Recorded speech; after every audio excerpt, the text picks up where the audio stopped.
ស្តីអ្នកទាំងអស់គ្នាថ្ងៃនេះខ្ញុំចង់ចែករំលែកអ្នកទាំងអស់គ្នាអំពីត្រីអារ៉ូវណាត្រីអារ៉ូវណាត្រីនាគគឺជាត្រីទឹកសាបមានតម្លៃខ្ពស់និងមានន័យល្អតាមជំនឿអាស៊ីវីដេអូនេះខ្ញុំនឹងនិយាយទូទៅទាក់ទងទៅនឹងប្រភេទត្រីអារ៉ូវណា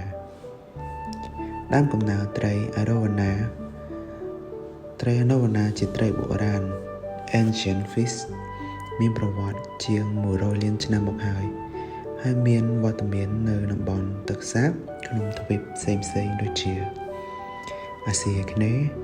អាមេរិកខាងត្បូងនិងអូស្ត្រាលីត្រីនេះរស់នៅក្នុងទន្លេឬព្រៃទឹកនិងទឹកស្ងប់និងស្អាតលក្ខណៈទូទៅរាងវែងសំប៉ែតភ្លឺមាត់ឡើងលើស៊ីចំណីលើទឹកមានសរសៃព្រុយវែងឆាតឆាយអាចលោតពីទឹកអាយុអាចរស់ដល់15ទៅ25ឆ្នាំបើយើងថែទាំត្រឹមត្រូវប្រភេទត្រីអារ៉ូវណាសំខាន់ដូចជា Asian Arowana ត្រីនាគអាស៊ីតម្លៃខ្ពស់បំផុតនិងការពារដោយច្បាប់ CITES ទី2គឺ Silver Arowana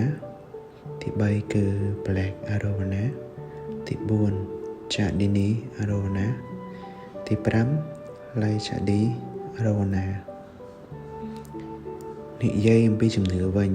ត្រីនាគមានន័យក្នុងវប្បធម៌ចិននិងអាស៊ីតំណាងឲ្យសំណាងទ្រព្យសម្បត្តិនិងអំណាចគេជឿថាត្រីនាគជួយបំបត្តិសំណាងអាក្រក់វីដេអូនេះខ្ញុំចប់ត្រឹមហ្នឹងវីដេអូក្រោយខ្ញុំនឹងលម្អិតអំពីប្រភេទត្រីនាគនីមួយៗឲ្យបានច្បាស់លាស់ជួបខ្ញុំនៅវីដេអូក្រោយអរគុណ